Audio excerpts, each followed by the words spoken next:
This day is to be a day of remembrance for you, and you must celebrate it as a feast in the Lord's honor. For all generations, you are to declare it a day of festival forever.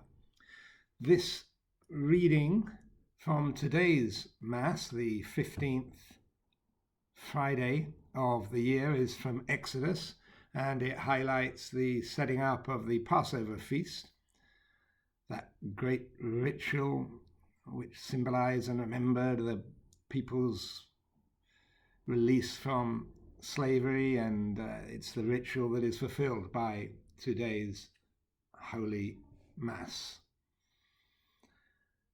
It's a reading that also falls on this feast of today, Our Lady of Mount Carmel. One might think yesterday's reading from Exodus is a bit more appropriate for today's feast, actually, really, because the Feast of Our Lady of Mount Carmel in some ways really highlights the virtue of contemplation upon the transcendent great God.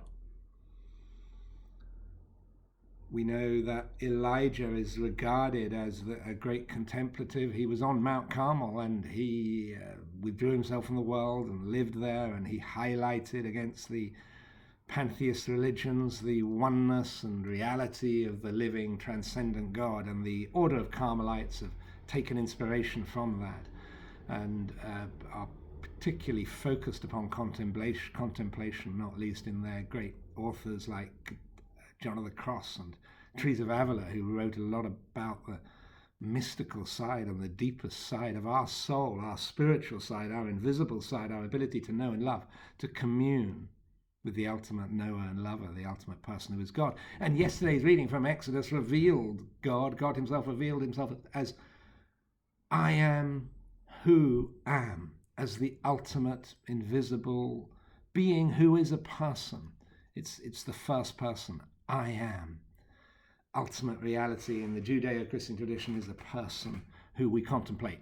So yesterday's reading from Exodus in some ways is more appropriate maybe for what happens to be today's feast, Our Lady of Mount Carmel. However, this reading one day later from Exodus is about the foundation of the Passover. The Church has taken us from the revelation of God's name to the institution of the feast of Passover and the ritual which has become the ritual of our Holy Mass. And this, of course, reminds us that we're not angels. Everything I've said about contemplation and about knowing and loving God and communing with him as the high point of our life, in true life and true love, is also true of angels who are pure spirits, purely knowing and loving. But we also have a physical side. We come to know and love through space and time. Matter energy is the means of our growth and the stage on which we make our yeses and sometimes our no's to God. And therefore we need to use the physical in this contemplation of the transcendent, the ultimate, the invisible, the personal, the ultimately personal and truly knowing and loving. And therefore we need ritual. Humans have always used the physical as signs and symbols to commune with the ultimate, as well as through language and signs and rituals and sharing meals, etc., to commune with each other. Really, again, the Judeo-Christian tradition, the physical is that which comes from the mind of God and enables our minds to commune with him. It's a sort of intermediary between us and God, as well as truly part of our relationship with God, not just a means.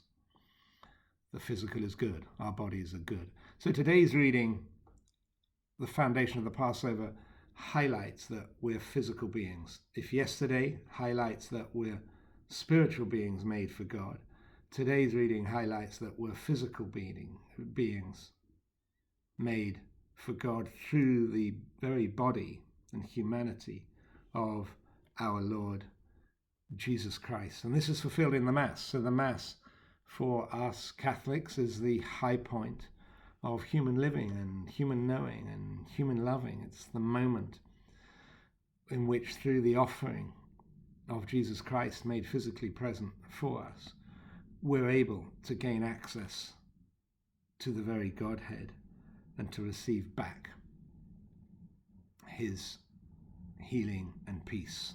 That's why we have the sign of peace after Holy Communion.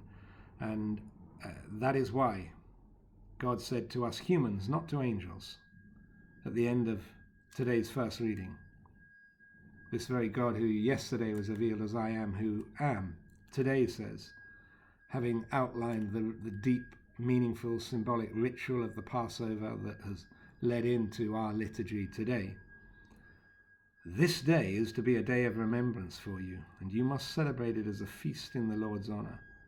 For all generations you are to declare it a day of festival forever.